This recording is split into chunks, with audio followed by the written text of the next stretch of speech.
On a going forward basis now, the world knows, America knows, and most importantly, the clerical and Revolutionary Guard leadership in Iran knows that they can do that. They can shut down the strait in future if they are attacked.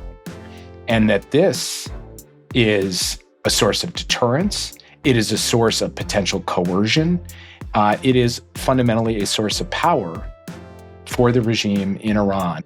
If anything has surprised me over the last 24 hours, it's less that President Trump agreed to a ceasefire, because I think the United States was in a pretty challenging strategic situation where every escalation option would almost hurt us more than it would hurt Iran, but that Iran agreed to a ceasefire, and particularly that Iran agreed to a ceasefire after that outrageous message that President Trump put out. If anything, I would have thought the fact of that message would have led the Iranians to say, maybe we'll get to this, but not today.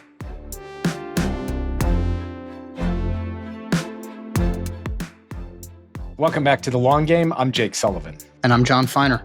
So, John, today's episode is once again quality time with Jake Sullivan and Jon Finer. No guest, because we have a lot to digest and work through, you and me together, given the announcement last night of a ceasefire between the United States and Iran, negotiated or brokered by Pakistan. Always an interesting country to be in the middle of a major diplomatic initiative. And, I think we need to spend today's episode talking about what this ceasefire is and potentially is not, what the implications of it are in the near term, who the winners and losers are here, and where we see things going in the uncertain days and weeks ahead with the announcement of negotiations for a larger framework set to begin as soon as this Friday. We're recording this on Wednesday, just a few hours after the ceasefire has taken hold. Yeah, so it was a remarkable 24 hours. And maybe just to recap some of what took place yesterday, and I say took place somewhat loosely because what we're really talking about is a lot of messaging, almost all of which came out of the United States and really directly from the president himself. You will recall that on Easter Sunday, going back even further, the president sent out a remarkably, I would say, coarse and unconstructive tweet that contained a bunch of profanity, essentially renewing threats that he had been making for quite some time against Iran. Then yesterday, the president sent a tweet that I think will be remembered for quite some time, and not fondly and not positively. I'm just going to read the text of it because I don't think you can do it justice by describing it. He tweeted yesterday, "A whole civilization will die tonight, never to be brought back again. I don't want that to happen, but it probably will. However, now that we have complete and total regime change where different, smarter, and less radicalized minds prevail, maybe something revolutionarily wonderful can happen. Who knows? We will find out tonight, one of the most important moments in the long and complex history of the world. 47 years of extortion, corruption, and death will finally end. God bless the people of Iran." So I think many people read that tweet as a significant sign that the United States was ready to not even escalate is a word that doesn't really do it justice, but perhaps commit some of the most severe war crimes we had seen in recent history against the Iranian people, against their civilian infrastructure, against, as he described it, their civilization, which is not exactly an indication that he was intending to target the government or the military, but the nation of Iran itself. Just hours later, as you just recounted, we started to get leaks out of Pakistan, an unlikely mediator to say the least. I think if you had to guess whether Pakistan might mediate a nuclear or military crisis involving the United States, or the United States might someday have to do that with a crisis involving Pakistan, you might have guessed the latter, but here we are in a strange world where the former was taking place, and the Pakistanis announced that they had proposed a ceasefire of 2 weeks duration. And it started to feel as if maybe this had been pre-cooked with the Iranians on the one hand and the United States on the other hand. And lo and behold, President Trump came out and said the United States had accepted this ceasefire if Iran would also accept. Iran also accepted the ceasefire. I will start, before we go deeper into this, by saying this is good news. It is generally good news when a war ends and fewer people are going to be killed. And I don't just want to kind of fly past that and get into the analysis of the geopolitics and who got what and where it goes from here. That is a positive thing. I think much of the world had been on pins and needles for weeks. The people, obviously, inside Iran, many of whom have nothing to do with the government of Iran, had been suffering. People in the Gulf had been enduring attacks. People in Israel as well, and U.S. service members have been in harm's way. So the fact that this looks like it may now be winding down, at least for a period, is a good thing. On the other hand, it's fragile. We are already seeing violations of the announced ceasefire. In fact, the Pakistanis came out today and said they had seen violations. It's unhelpful. There have been attacks by Iran against Kuwait. There have been reports of attacks against Iran as well after the ceasefire was announced. And it is also not at all clear that there is an actual meeting of the minds between the two sides on anything other than the shooting should stop for the next couple of weeks. And we'll get into some of these other details. But beyond the basic agreement that the war should pause, there is a lot of other contested space in the diplomacy that is going to be, I think, challenging to untangle. But bottom line for me is it is going to be hard, I think, to go back to the full force of the conflict that we had seen in advance of the ceasefire that's announced. But there is a lot of uncertainty in the current moment, starting with, I think, what happens now, which is the announcement of these talks on Friday in Pakistan, the first face-to-face talks between the two sides since this conflict began. How do you rate the prospects of those talks, what they're likely to talk about, and any other reflections on whether this is likely to hold? Well, first, I think you've done a very good job of laying that out. I want to return to that first Truth Social post in a moment, but let me start by just reiterating a point you made. We have been arguing this conflict should never have started. We've been advocating during this conflict that it should end. So the fact that there has been a ceasefire announced, and with luck, it will in fact hold, this is a positive thing. It means ceasing the destruction and death that has been wrought over the last several weeks, and, which we'll come to, it hopefully means the opening of the Strait of Hormuz, which will lessen, though not completely alleviate, at least for quite some time, the economic disruption and dislocation that has occurred as a result of this. So we have to say it is a good thing that there is a ceasefire in place. I don't think we ever should have been here in the first place. And I think there are a lot of questions, both about where this goes and about where this leaves the United States of America longer term. And on that latter point, John, before we get into what exactly was or wasn't agreed, what's still in contest, and what will be negotiated, I wanted to ask you something that's probably on the minds of at least some of our listeners and is being advocated by supporters of President Trump, which is that first Truth Social post you read. Utterly shocking, horrifying, alarming. Really, there isn't a great adjective to describe it. It's so beyond the pale. That somehow that Truth Social post got Iran to agree to a ceasefire where otherwise they may not have. You see this argument floating around. How do you react to that?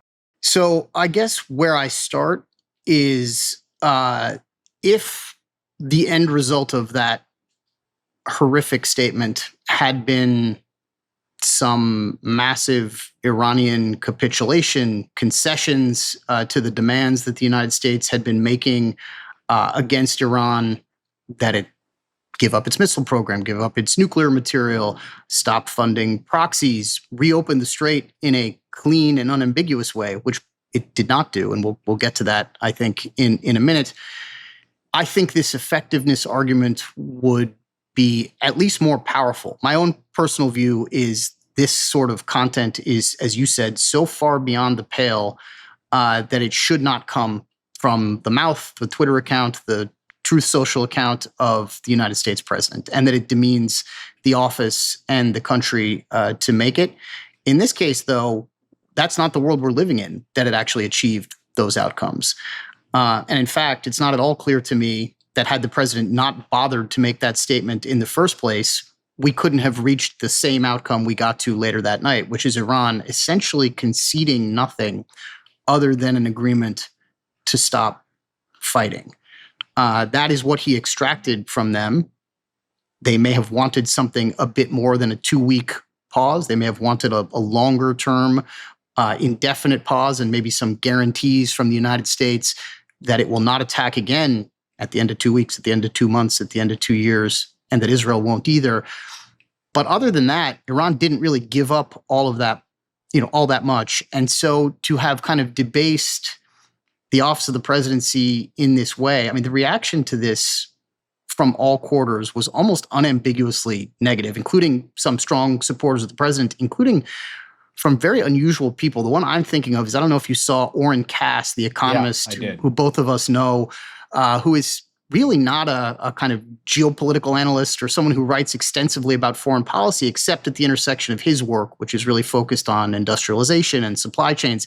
He took a moment to write an extended basically rebuke of what the president had written on the grounds that it was fundamentally almost immoral. And I think that was largely the reaction from sensible people. And the end result did not come anywhere near justifying that sort of rhetoric and that sort of messaging.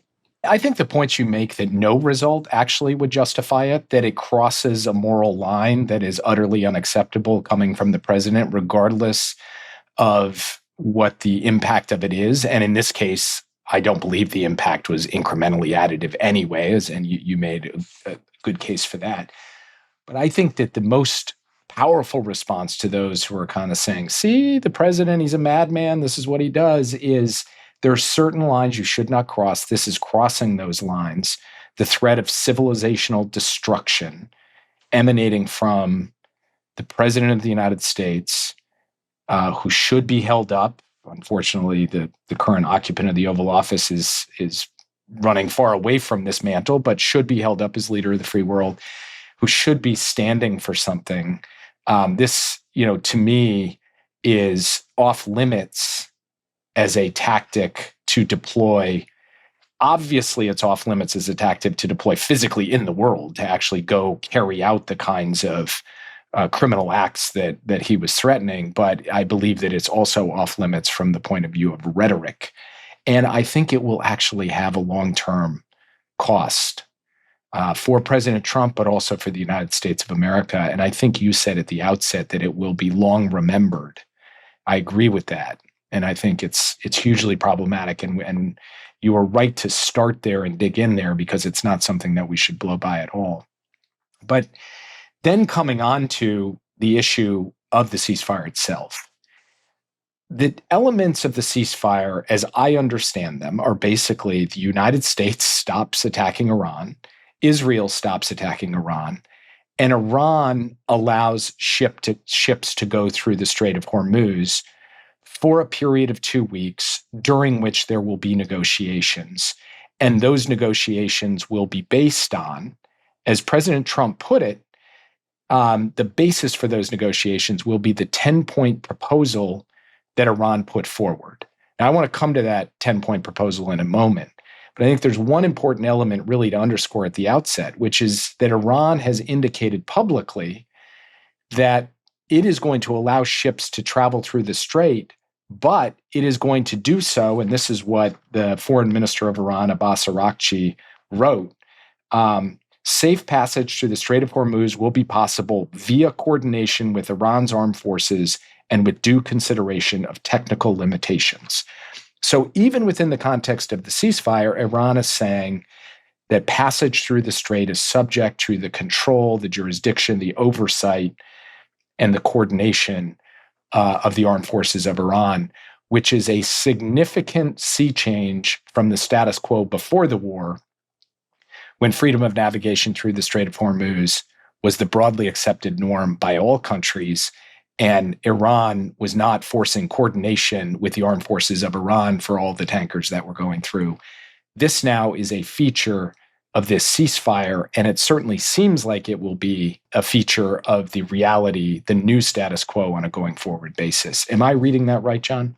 That is exactly how it seems. Iran has retained, in spite of the ceasefire, the ability to monetize traffic through the Strait of Hormuz and bring revenue into its own country, which, by the way, is critically important for a few reasons. One, Iran remains under enormous sanctions pressure, and its economy has struggled for years because of that sanctions pressure. Second, Iran has just suffered this extraordinary military blow inflicted by the United States and by Israel, and is going to need funds to reconstruct its civilian infrastructure, its society, essentially, and unfortunately, funds that will be available for it to rebuild and reconstitute its military as a result of this. And just to put a kind of a fine point on it, we know that before the ceasefire, because it's been reported by Bloomberg and by others, that Iran was charging a toll for oil tankers passing through the Gulf of about $1 a day. Iran has put out since the ceasefire, $1 a barrel, excuse me, not $1 a day, $1 a barrel.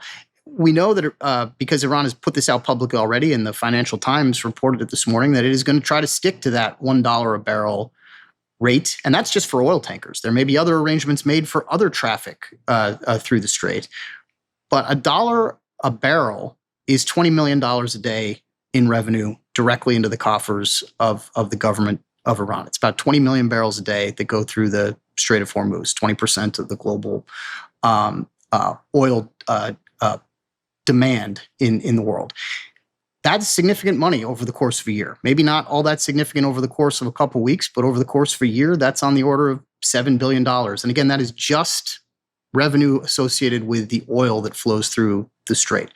They may have alternative arrangements for the other shipments of petrochemicals, of food, of fertilizer, of other commercial goods. And this arrangement seems to leave them the ability to make those deals. And President Trump, when asked a direct question of whether Iran was going to be able to charge some sort of a toll, more or less said yes. He also mused about the United States and Iran doing this together as some sort of joint venture where the U.S. could also get some of this cash, which is very Trumpian and very bizarre concept, and I don't think one that is very likely to happen. But he certainly has not denied that they have the ability to do this, which is a huge boon for Iran economically. You should also, though, talk about what a boon this is to them strategically, because it's worth pointing out they did not have this revenue source before the war. They also had not ever closed the Strait before in 50 years. And I think you could make the case, I mean, tell me if you disagree, that strategically this leaves them with almost a bigger deterrent than they had before the war on the rest of the world should somebody think about attacking them again. And I think that actually the strategic effects of this even exceed the economic benefits that Iran will get. Because what this war has shown is that Iran has the capability to shut down the Strait of Hormuz, to only allow ships through when it says okay, and to stop ships going through when it says not okay. That it was able to retain that ability through weeks of intense bombing by the United States and Israel. And that ultimately the United States could not coercively force it to give up that capacity. And that on a going forward basis now, the world knows, America knows, and most importantly, the clerical and Revolutionary Guard leadership in Iran knows that they can do that. They can shut down the Strait in future if they are attacked. And that this is a source of deterrence. It is a source of potential coercion. It is fundamentally a source of power for the regime in Iran that was theoretical before and now is actual, and has been borne out and proven out in the crucible of a war. And it does not seem that anything in the negotiations that are to come are going to take this away. Because even if there is to be a deal that emerges from these negotiations, it's likely to leave intact, as you said, some form of tolling mechanism, and certainly is going to leave the reality that Iran has the physical capability to threaten the Strait, to block the Strait, to keep ships from going through the Strait at its will. And the knock-on long-term effects of that, I think, are quite powerful and a huge setback from the point of view of the United States, and will be a source of enormous concern and discomfort for Gulf countries. And I think the rest of the world will try to adapt to it, but it will be a source of discomfort for them as well. There's just no getting around that. And so that element of this probably exceeds is probably top of the list of the significant strategic consequences of what's just happened. And I think that is not for a moment lost on Iran. And they wasted no time in their very first statement making clear that coordination with the Iranian armed forces, a perfectly benign phrase, is a necessary precondition for traffic through the strait. A benign phrase that has anything but benign consequences from the point of view of the United States. So that is the status quo as of today. The two sides will get together on Friday in Pakistan. President Trump himself, as you said, indicated that the basis for those talks would be Iran's 10 demands, 10 points that it's issued, which are shockingly maximalist. Not shocking that they would put out those demands, shocking that an American president would agree to those demands as the basis for the talks, as President Trump apparently did. The United States has also issued its sort of bill of demands, 15 of them, which are also maximalist, as you would expect. So is there any reason to be optimistic that when these two sides get together, we will have other than a breakdown or at least an inconsequential outcome, given how far apart their at least public-facing demands are at this point? Well, before I directly answer that question, let me just pause for a moment on this 10-point proposal, because this is quoting President Trump from his announcement of the ceasefire. He says, I agree to suspend the bombing and attack of Iran for a period of 2 weeks. This will be a double-sided ceasefire. I love the phrase double-sided ceasefire, by the way. And then he goes on to say, the reason for doing so is that we have already met and exceeded all military objectives and are very far along with a definitive agreement concerning long-term peace with Iran and peace in the Middle East. We've received a 10-point proposal from Iran and believe it is a workable basis on which to negotiate. A workable basis on which to negotiate. Just quickly spinning through those 10 points. Iran wants a guarantee that it will not be attacked again, a permanent end to the war, an end to Israeli strikes in Lebanon and against Iranian allies, all U.S. sanctions lifted. Iran would reopen the Strait of Hormuz. It would do so under new safe passage rules, implicitly that it sets. Mm-hmm. It would include a transit fee of about $2 million per ship. The revenue would be shared with Oman. It would use its share of the proceeds to rebuild infrastructure damaged in the conflict. And then it wants a broader framework to end regional hostilities, not just the immediate war. So what is not in that list of 10 items is anything to do with the nuclear program. What is in that list of 10 items is locking in this arrangement that you and I have just been talking about, the transit fee, the tolling, Iran in control of the strait, and Iran getting all U.S. sanctions lifted. So to your question about what these negotiations are likely to produce, I don't think they're going to produce these 10 points. I certainly don't think they're going to produce anything close to the 15 points that the Trump administration has put forward. For me, there are three big questions that may get some degree of resolution in these talks. That is, you could see a kind of interim agreement or implicit agreement on three things, but you may not. One is, what exactly are the arrangements for the strait? How do they get formalized in some way? Is there a consortium of countries that gets brought in to give some cover to the strategic reality that Iran can control it? Can the United States put some lipstick on that pig, basically?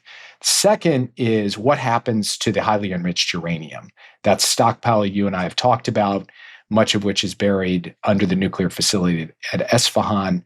We can come back to the public statements of the United States today about the HEU, but I think that will be the subject of negotiation and likely will be tied to further sanctions relief for Iran. And then the third question goes to this question of a permanent end to the war, right? We have a 2-week ceasefire.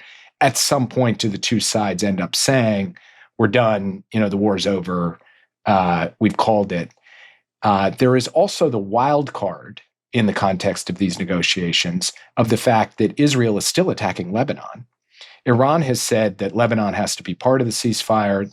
Donald Trump has said publicly to a reporter, Lebanon is not part of the ceasefire. We will have to see how that plays out. But for me, these three questions, the future of the Strait, the future of the nuclear stockpile, and how to convert a temporary ceasefire into something more lasting, that's what's going to be truly on the docket in the negotiations. I don't think there's going to be a comprehensive agreement between the two sides, but could I imagine some kind of understandings on these issues? I think that is possible, and that's what we should be looking for. So it's a good list. And I think the big question on the first of your items, on the arrangements for the Strait, is will Iran consider this negotiable at this point? Or does Iran basically believe it has locked in the right to make the arrangements it chooses? It does matter, by the way, if the United States can negotiate at least down the rate of revenue that Iran is trying to generate. $2 million a ship is significantly more than just $1 million or $1 per barrel of oil, on the order of like 10x what I described earlier. So going from maybe $7 billion a year to $70 billion a year in revenue, if Iran charges that much for ships going through the Strait. And so the United States would be incentivized to try to get Iran to agree to lower rates. But the fact that we're even having this conversation is really quite extraordinary. Because you have to remember that we went to war with Iran for a whole range of reasons, not least to increase significantly the pressure on its regime, maybe ultimately topple its regime, but at least destabilize it enough, damage its economy enough, is the way this administration described it, that it can no longer effectively govern. Now we are negotiating something that they did not have before the war, which is the ability to monetize, to generate revenue by just normal commercial traffic through an international waterway. So that is a remarkable that this is even on the table, but it's still in the United States' interest to try to bring those revenues down. On the nuclear stockpile, this is another area that is worth negotiating. But in order to get anything from Iran, which believes it has retained this stockpile under enormous pressure, under bombardment, including bombardment of probably significant quantities of that stockpile at Esfahan, the United States is going to have to pay in some way for this. We talked about this last time. It will require some measure, likely significant, of sanctions relief in order to get Iran to potentially part with that highly enriched nuclear material, or enriched up to 60%. So not a guarantee at all that the United States will put real sanctions relief on the table, and it would have to in order to get Iran to play ball. Lebanon is a good thing to flag. I think clearly the Israelis do not believe Lebanon is part of this ceasefire. They escalated significantly after the ceasefire in Lebanon. And I think a big part of what's going on there is, for the first time during this war, Prime Minister Netanyahu, who will have to face Israeli voters in an election later this year, is getting attacked by the opposition inside Israel for essentially allowing President Trump to stop the war before Israel was ready. And it seems like part of his strategy in sort of fending off those attacks, the opposition had largely left him alone on the war up till now because it was broadly supported in Israel. Part of his strategy for fending off those attacks is almost to say, don't worry, I'm going big into Lebanon to go after Hezbollah. And if Trump wants to hang on to this ceasefire, he will probably have to take steps to restrain that action by Israel, because that is going to put a lot of pressure on Iran to break the ceasefire. So I want to come back for a minute on the highly enriched uranium question, because President Trump put out a very interesting Truth Social post today where he said, among other things, the United States will, working with Iran, dig up and remove all the deeply buried nuclear dust. This is what he calls the HEU.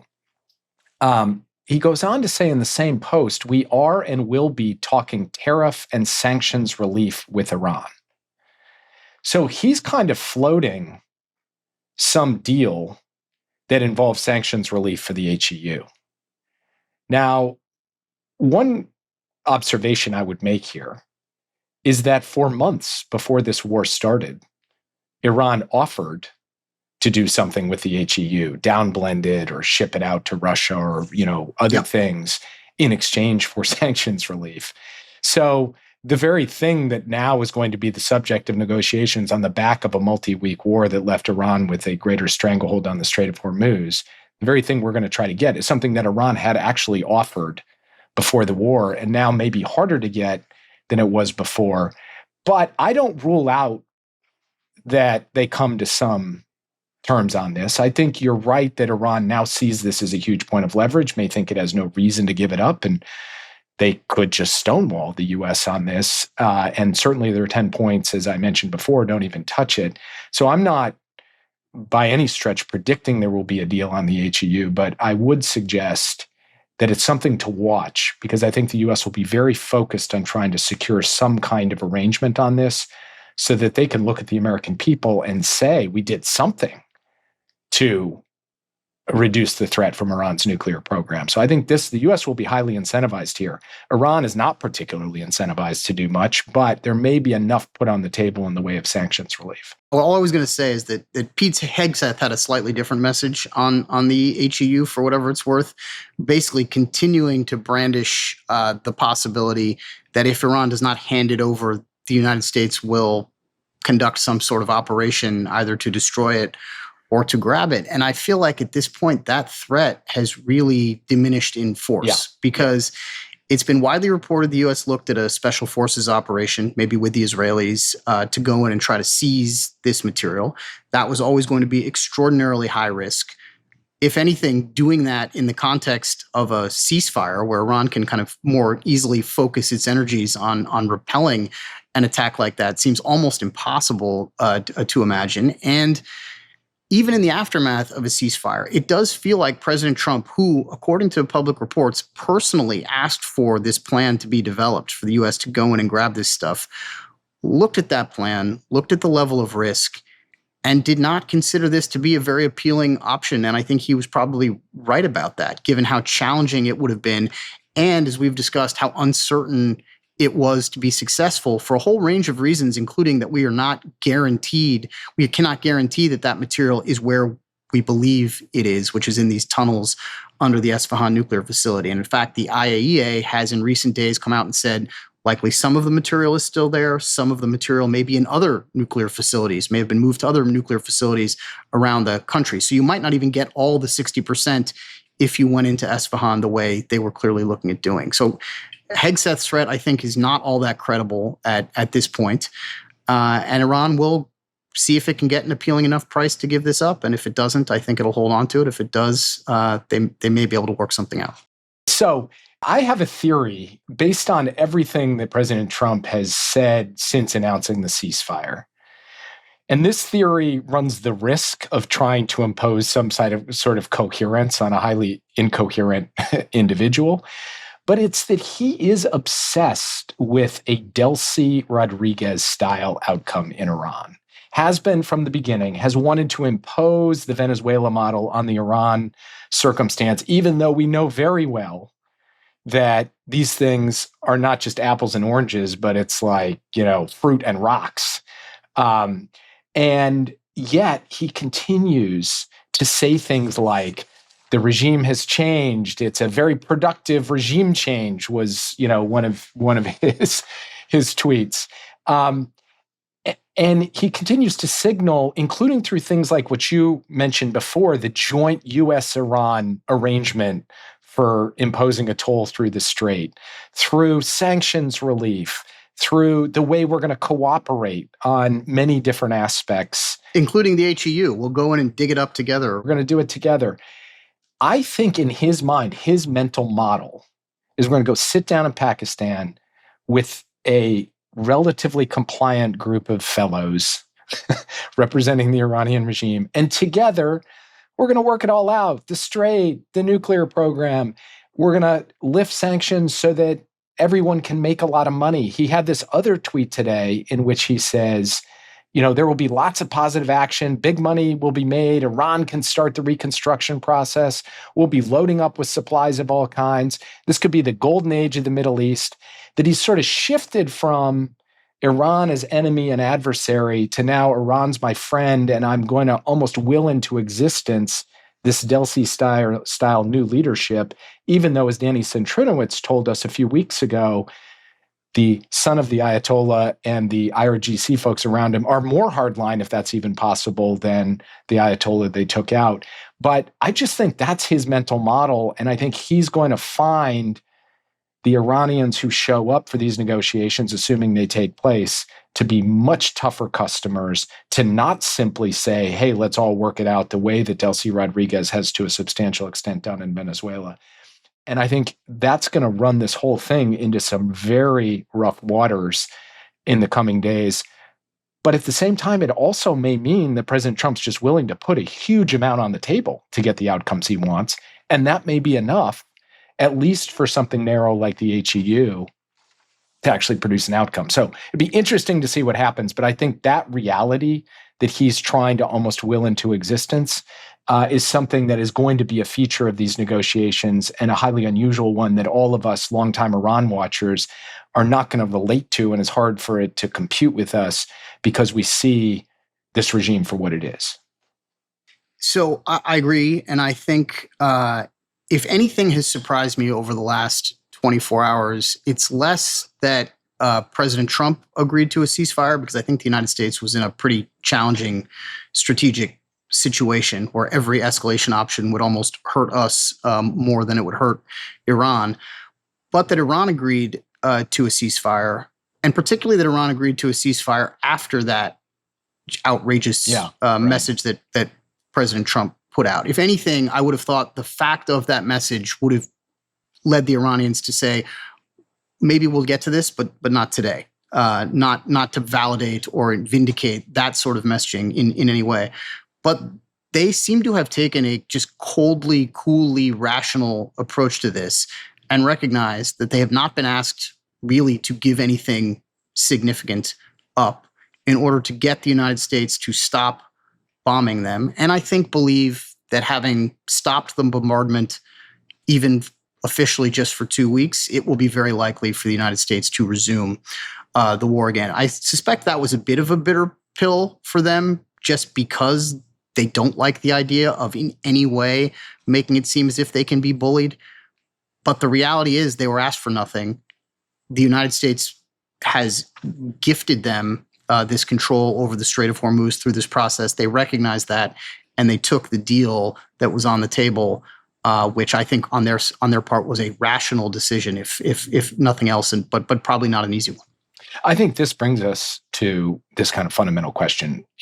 We don't know exactly how the diplomacy will play out. I think we both expect this temporary ceasefire will likely ultimately hold, and that there's unlikely to be some truly comprehensive agreement between the two sides. And so kind of the question of where Iran nets out and where the United States nets out at the end of that, we've gotten into a little bit with Iran and its control over the Strait of Hormuz, its heightened capacity to hold that strait at risk, and its proven capacity to do so, and also now to be the ultimate facilitator of traffic through the strait.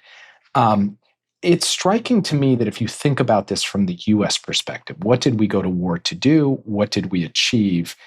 The net assessment is not great.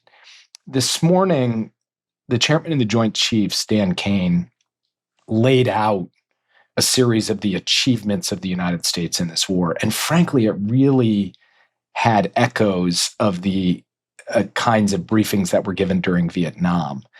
A lot of numbers about how many bombs we dropped, how many sorties we flew, the percentage degradation of missiles and drones and capabilities, but not really, at the end of the day, clear strategic outcomes that benefit the United States. Because it is certainly the case that we have set back their missile production and reduced their missile stockpiles, that we undermine their drone production and reduce their overall number of drones rolling off the assembly line. But on the core question, can Iran continue to cause harm and disruption on a strategic scale, even in the midst of being bombed for weeks and weeks? Do they have the capacity to sustain that? The answer appears to be yes, that they did sustain that. So that's on the missiles and drones. The regime is still in place, and in fact, if anything, is harder line. On the nuclear program, they still have not just the program, but the highly enriched uranium stockpiles we were discussing, centrifuges, and the know-how to produce a weapon if they chose to do so.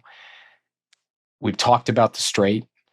There is the economic damage that is severe and will continue, because if you think about our conversation with Halima Croft a few weeks ago, a lot of this production has now been disrupted, has been shut in. So even if the strait opens, and it's likely to open more incrementally over time, but even if it opens, it's going to take a while to get all that production back online. So the economic impacts and the impact on oil prices and gas prices will be with us for some time.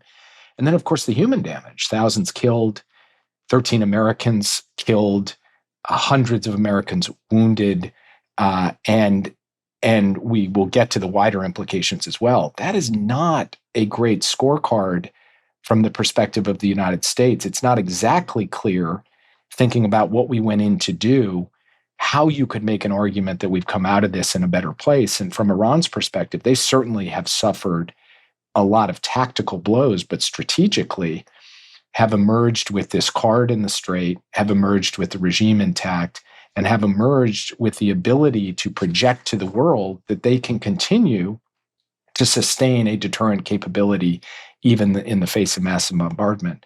So, I try to look at this and say, what's a fair accounting for who gained and who suffered setbacks over this? And am I missing something when it comes to the US? And am I missing something when it comes to Iran?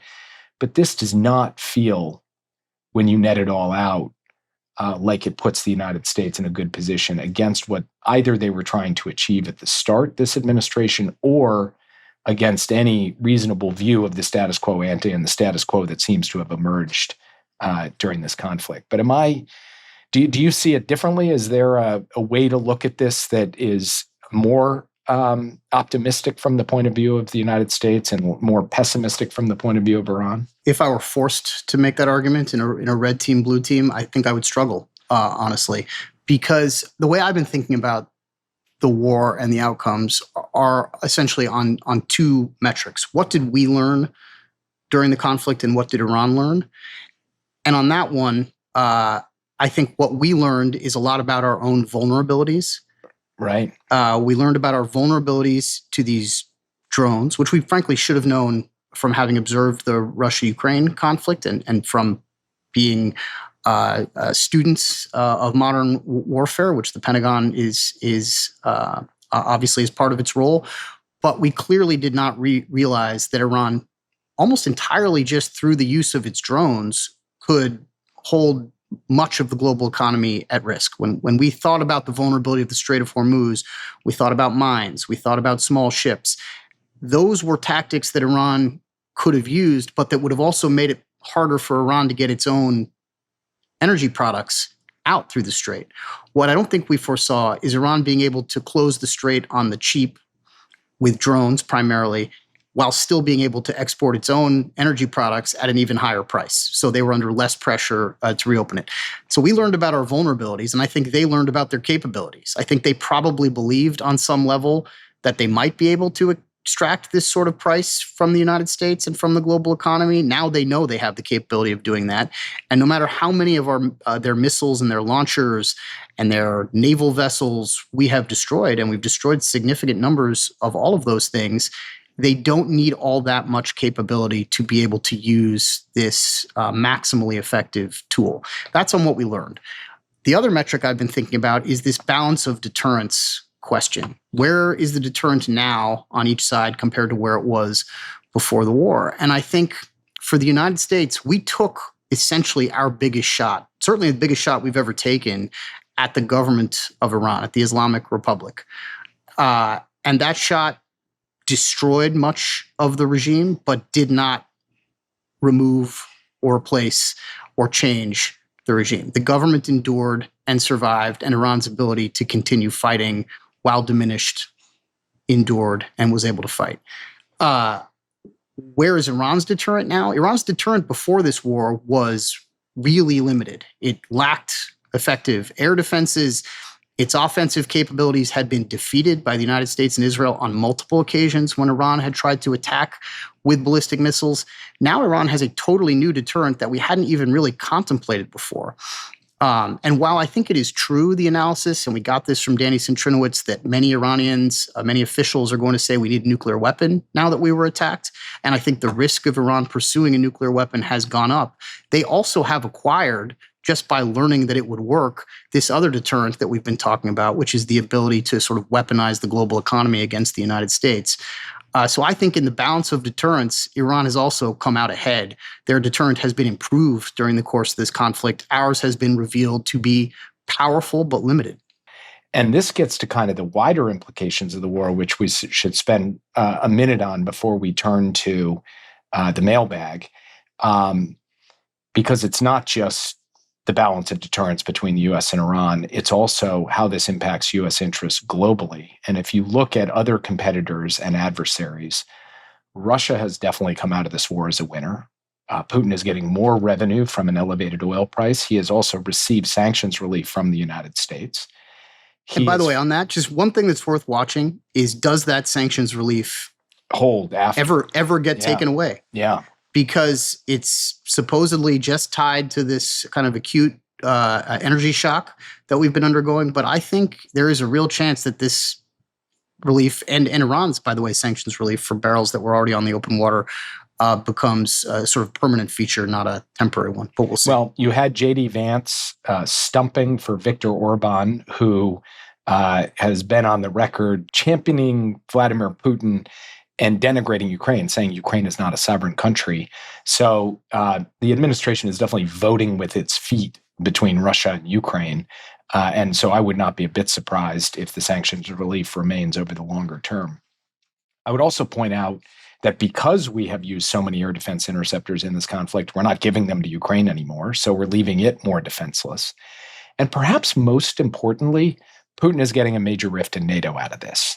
He's getting a deep divide, a lack of trust, a threat from the American president that he is going to reduce the overall strength and sanctity of the Article 5 commitment.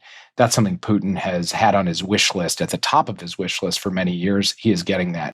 And then on the China front, they're getting now a depleted U.S. military in terms of its overall stockpiles, a distracted U.S. that still is going to have to be tied down dealing with the consequences and the implications of this in the Middle East for quite a while. There's the moral diminution that has come from things like that Truth Social post on civilization destruction. China gets to hold itself out as helping bring about this ceasefire. I doubt it probably played that significant a role, but it is going to be cast as a supportive peacemaker as opposed to the disruptor the United States is getting cast as.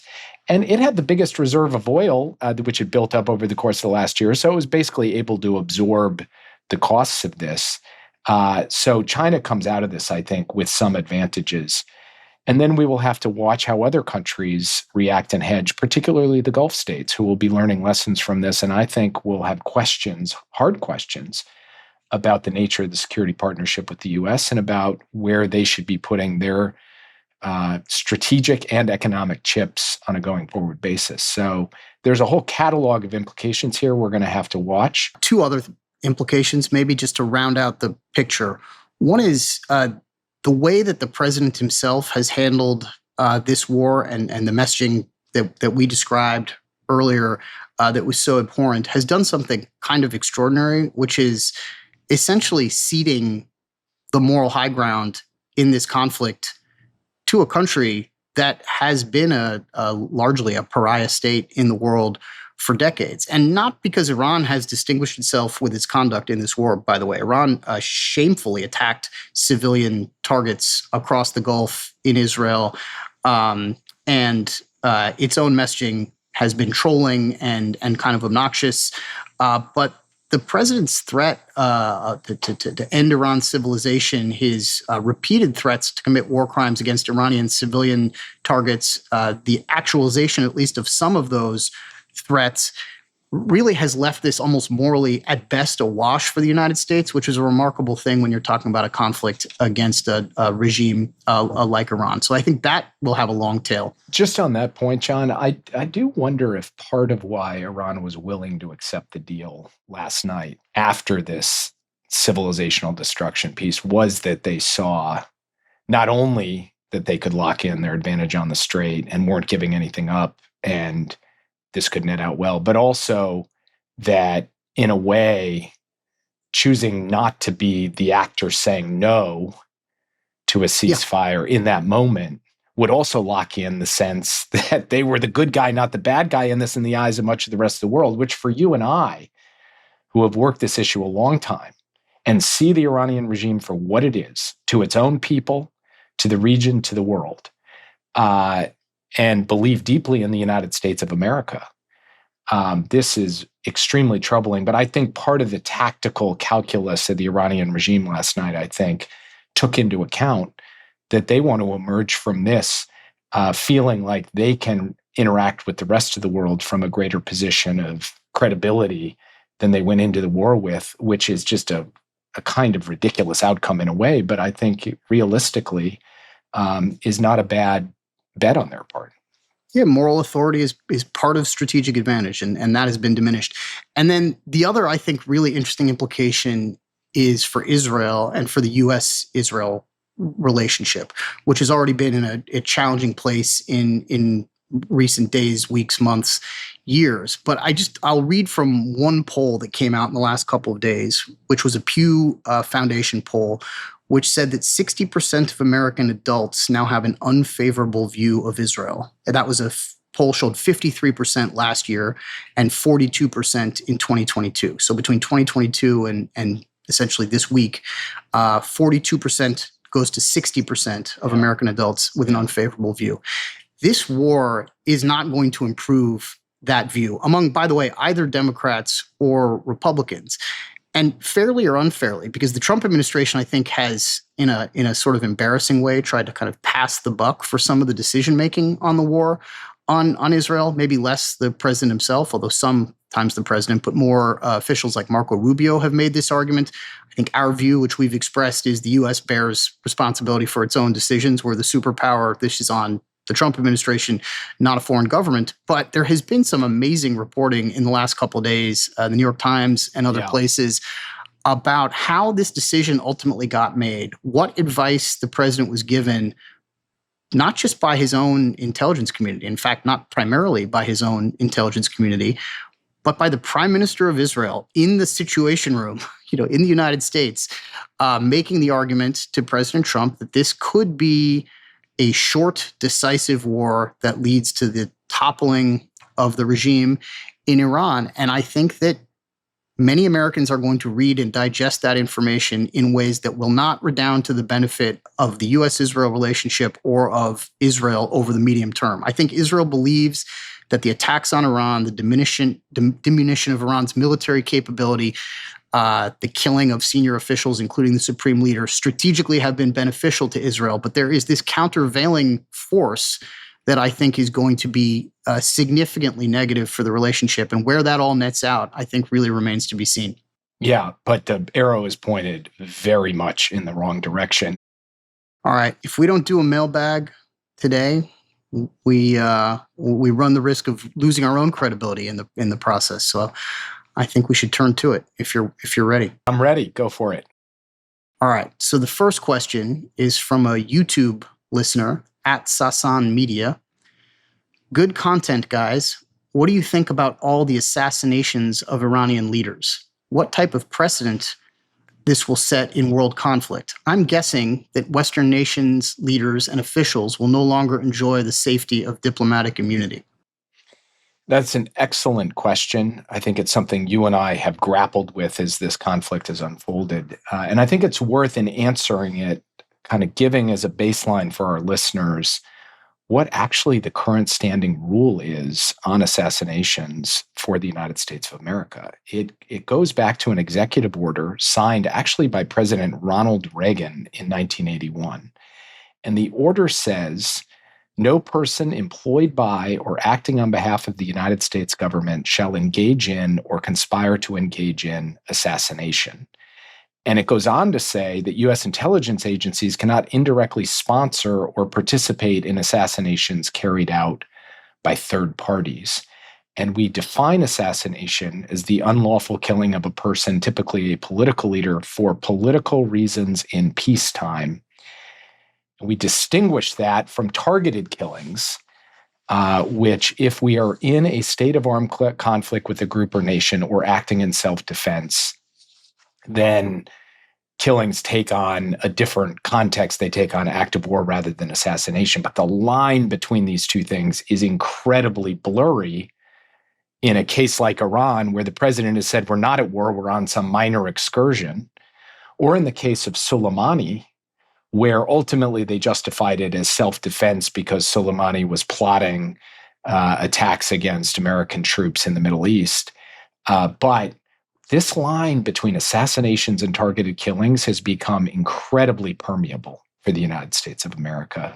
And I do think that that is dangerous. I think we should be much, much more reluctant to take out political leaders or even uniform military leaders through targeted killing of foreign states, because I think opening that Pandora's box, as the questioner posed it, will put our people at risk to a much greater extent. And in fact, Iran did plot assassinations against American officials, which we regarded as completely beyond the pale and unacceptable.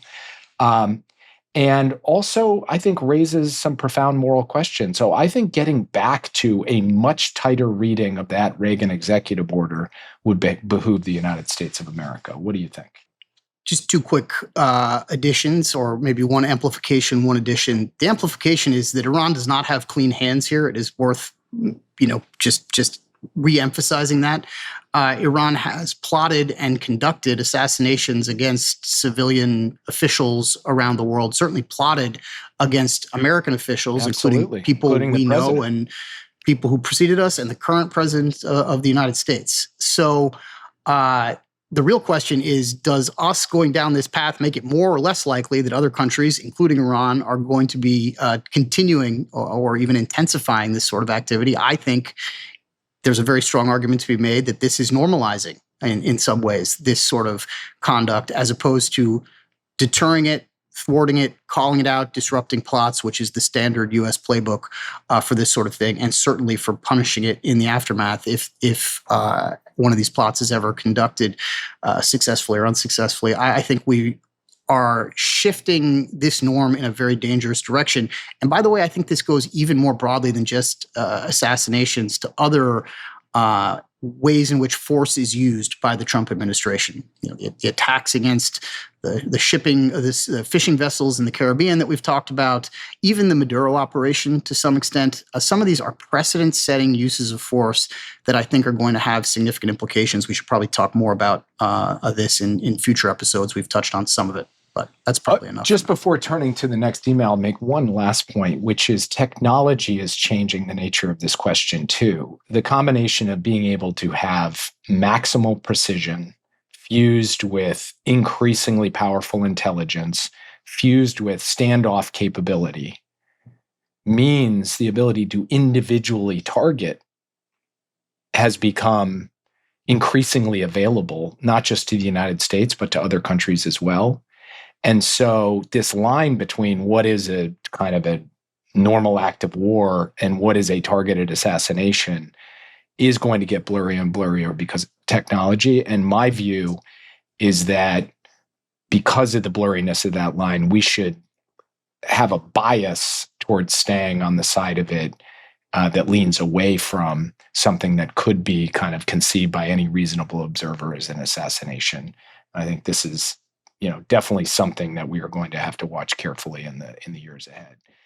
So the second question in our mailbag comes from Robert. It's an email, and he asks, why is Russia considered a great power? In nearly everything except landmass, Russia is a blip compared to the U.S. Why are they being called a great power? John? So I think Robert is onto something here. I think there are good arguments for Russia no longer deserving essentially this great power status. Those arguments include that Russia's economy is no longer a top tier in terms of size. It's more akin to sort of a European country like Italy than it is to a country like the United States. It's the size of Texas. China, the size of, a large American state. in overall economic size. But even more than that, I think Russia's diplomatic clout has been diminished. It's been kicked out of groupings like what used to be called the G8 and is now called the G7 because of its bad behavior. And it's become much more isolated over the years as a function of having just conducted some terrible actions in international affairs, from the invasion of Georgia to the multiple invasions of Ukraine. That said, the reason we consider, I think still rightly to some extent, Russia a great power comes down to four things.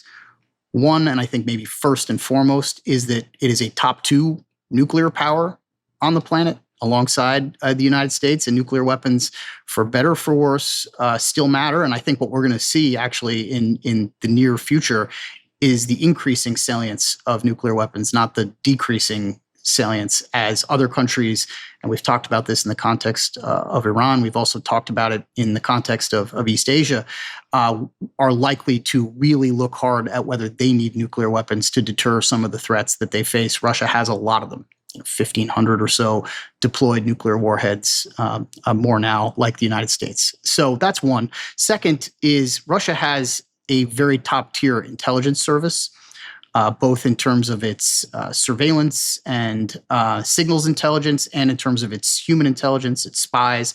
Russia is up there with the United States and China and Israel and other top-tier intelligence services that gives it kind of additional enhanced power as a state. And I think that's a part of Russia's status as great power. Third, while Russia's overall economic clout is much more limited than it once was, it is an energy powerhouse, and energy tends to matter more than other, I think, economic attributes of states. Russia has wielded energy effectively as a geopolitical tool in Europe. The Europeans are struggling to sort of disentangle themselves from dependency on Russian gas. In particular, Russia's crude oil sales are among the highest in the world. So energy gives Russia additional geopolitical clout.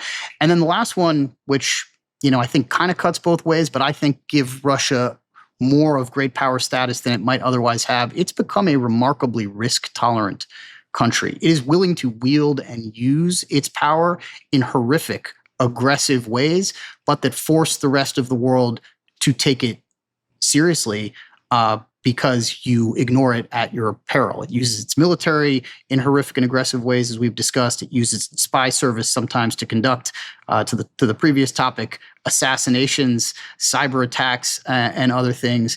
And I think that risk tolerance is part of what might help Russia punch a bit above its weight just in terms of formal power metrics. So that would be my list. Very well put. I don't have a lot to add to that except to reinforce the fourth point and maybe expand on it a bit. It's not just risk tolerance, it's activism. It's a country that wants to engage in throw weight globally, to be present globally.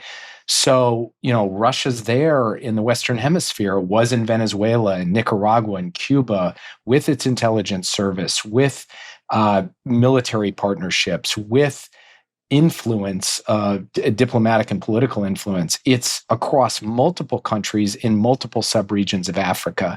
It has been a present factor in the Middle East. It is now a critical factor with respect to the Democratic People's Republic of Korea, North Korea, where it's supplying a lot of advanced technology and taking North Korean support for its war in Ukraine. So you go around the world, and even though it has so many severe limitations that were very well identified by Robert, it's prepared to act, to have risk tolerance, but also to just be highly active and use its throw weight globally. And I think that's a reason for why it continues to be in a different category from middle powers that simply aren't engaged in that kind of expeditionary activity globally that Russia is. Okay. Third question is from Felix, who writes in from Berlin, Germany. What do you make of the situation in Cuba? How do you think this will play out in the next few months before the midterms, given Marco Rubio's push for regime change and arguments Trump could be sold about Cuba as a real estate opportunity? Felix, I'm very glad you asked this question because John and I have been talking now for weeks about devoting a segment of the podcast to Cuba. I think there is every reason to believe that in the wake of this Iran war, assuming the ceasefire sticks, that President Trump, Marco Rubio, and others will turn their attention to Cuba and try to produce some kind of movement. What that looks like is difficult to say. Can they? I mean, they're in love with the Delcy Rodriguez idea there too. What will the Cuban government, the Cuban regime be prepared to do? What kind of squeeze will the Trump administration continue to impose in the way of an energy embargo? All I can say to you, Felix, is stay tuned because we're going to devote some time to this over the course of the next few weeks because we regard this as an issue that's going to come right into the headlines off the back of what's happened with respect to the U.S. and Iran. Well said. Okay, final question for today is from Carson, who's a high school student. And our understanding is that a number of high school teachers have asked their students to listen to our podcast and send us questions. And we will answer questions from other high school students in future episodes. But Carson had, I thought, the most fascinating question that we've received so far among the many questions we've gotten. He says, he had several questions, but I want to highlight one in particular. What are your biggest reasons for shifting from National Security Advisor and Principal Deputy National Security Advisor, respectively, to doing the Long Game podcast? Since doing my project on your podcast, I was curious about why you stepped away from such positions in government to instead host the Long Game. Love that. John, why did you decide to leave your job as Principal Deputy National Security Advisor to start a podcast? So I just want to say there are few things in recent days that have made me as happy as reading this question did, because it implies, and I'd love to be able to give the answer, that we were sitting in our offices and looked around at the world and the messes that we were having to deal with and thought maybe a better life might be trying something totally different and going out and embarking on a career in podcasting. The reality, for better or for worse, is that elections have consequences. The election that took place in November of 2024 went against the Democratic Party and against the administration that we were working in. Vice President Harris, who we worked with very closely, was on the losing end of that election. And when that happens and you're a political appointee in a U.S. administration, you start looking for new work. And there is a transition period that takes place between November, when the election was conducted, and January 20th, when Inauguration Day takes place. And we walked out the door of the White House at about noon on Inauguration Day. Actually, we were driven out together, sat in a bar for a little bit that afternoon, and started plotting the rest of our lives. And actually, quite early in that period, we went on a ski trip, actually, and did some hiking out west and started talking about something that might be fun to do in this period where we're going to have a little more time on our hands. And that is the birthplace of the idea, at least, of this podcast. But can't deny that there was some of this that was beyond our control and influenced by the election that took place 2 years ago. Well said. I would only add that if we had known how much more fun and less stressful podcasting is than being in government, maybe we would have chosen to leave earlier to start this podcast. But we've only learned that since launching the Long Game a few months ago. Carson, thank you for writing in. Thanks to everybody. Please keep your questions coming. We'll try to get to them to as many of them as we can over the course of the coming episodes. Well, that's all for today. We'll be back next week with a new episode of The Long Game. Don't forget to subscribe to our YouTube channel so you never miss an episode. And send us your questions and comments at longame@voxmedia.com. And find us on Substack at staytuned.substack.com. The links are in the show notes.